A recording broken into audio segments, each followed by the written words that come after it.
With the postseason looming, both teams in the Plains are facing new challenges. Athens reporter Patrick Klinger joins me now. And Patrick, how are the Bulldogs playing towards the end of their season?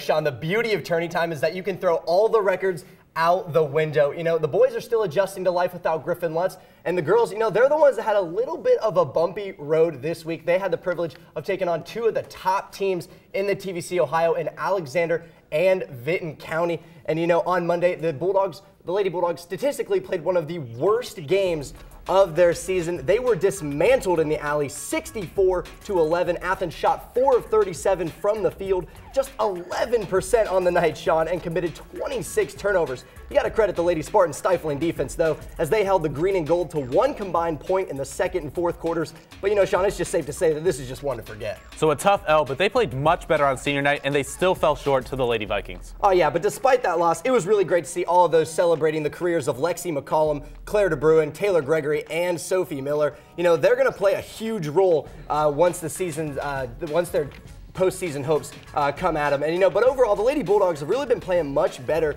basketball as of late. Here's a little proof that Coach McNeil's process he's been preaching is really starting to take shape. As you can see, the defensive effort has significantly improved in the latter half of the season. But even though those numbers don't quite show it, that offense has been a lot more efficient, and now they're just going to have to find a way to put all the pieces together come the postseason. Now, talk about a team that's really turning up the intensity over the past few weeks. The Athens boys, they've won 7 of their last 8 games. Oh yeah, earlier this week I got to talk to head coach Jeff Skinner, and he told me that of all the teams that he has coached, and we know that he's had some really, really good ones, this team has developed the most over the course of this season, and they continued that with a big 57-41 road win over River Valley. They used all that intensity that you're talking about on defense. They held the Raiders to 12 of 70 shooting from the field. Sean, I don't know what's more impressive, the fact that the Raiders offense put up 70 shots or the fact that they missed 58 of them. But either way, Dalton Cozart's 16 points and Zakiah Saltzman's 15 led the Bulldogs to the dub, and they're just red hot right now. And Sean, without Griffin Lutz,